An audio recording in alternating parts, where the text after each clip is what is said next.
Hello friends, in the series on the income tax cases, today we will discuss a very important case in which an issue was before Delhi ITAT bench that if the Joint Commissioner is under an impression that there is no need for creating any evidence of the discussion between the assessing officer and the Joint Commissioner before granting approval, in that case the approval is justified. This was the issue, whether the approval is justified in that case if there is no evidence of the discussion between the assessing officer and the Joint Commissioner, and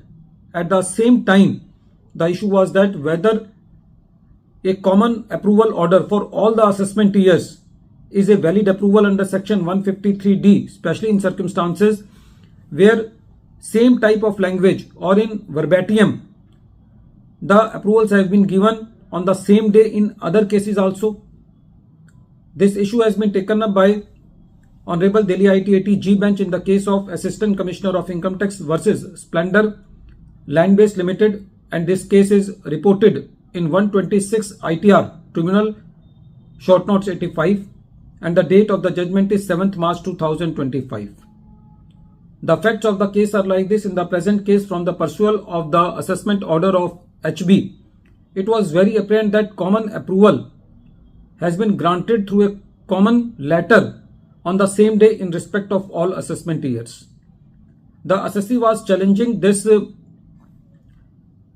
approval, and the CIT appeal has already given the relief. So the department was before the tribunal,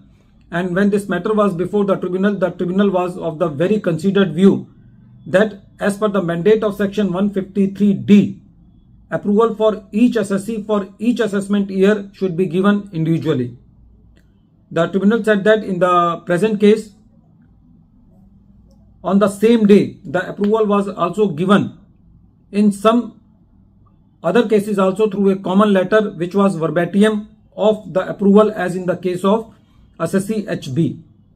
The tribunal said that only draft assessment order was sent to the Joint Commissioner for taking the approval, and no such record and no submissions of the assessee were submitted before the Joint Commissioner. The tribunal said that in the present case, the approval which was given was without application of mind, which was depicting that it has been given just for formality. The tribunal said that mere mentioning in the approval that the draft assessment orders are approved is not sufficient, because giving the approval is not a administrative function, it is a quasi-judicial function. The tribunal said that the approval letter should be speaking one, and there is a policy in the Joint Commissioner belief that there is no requirement in law in creating the evidence of discussion before granting the approval. The tribunal said that from the approval copy, it is very apparent that the learned Joint Commissioner was of the impression that the grant of approval is only a formality. Friends, this case is very important because in a number of cases, especially in the search cases, when the volume of the additions is very big and the assessment orders are passed at the fag end of the assessment, and it has been seen that when the assessing officer presents the draft assessment order before the Joint Commissioner on the same day the approvals are given, there is no marking by the Joint Commissioner in the draft assessment orders. They are just given for the formality. Everything is predetermined that whatever the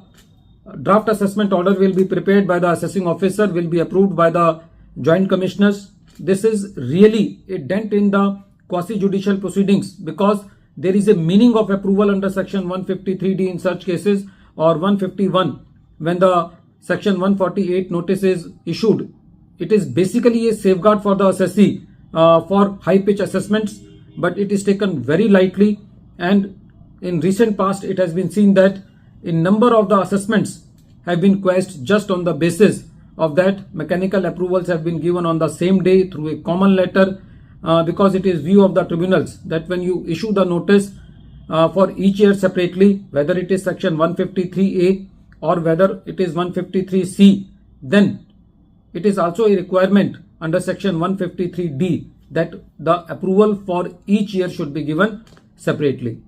At the end of this video, once again I am repeating, The name of the case is Assistant Commissioner of Income Tax versus Splendor Land Based Limited, and this case has been reported in 126 ITR Tribunal Short Notes 85, and the date of the judgment is 7th March 2025. Thank you, friends.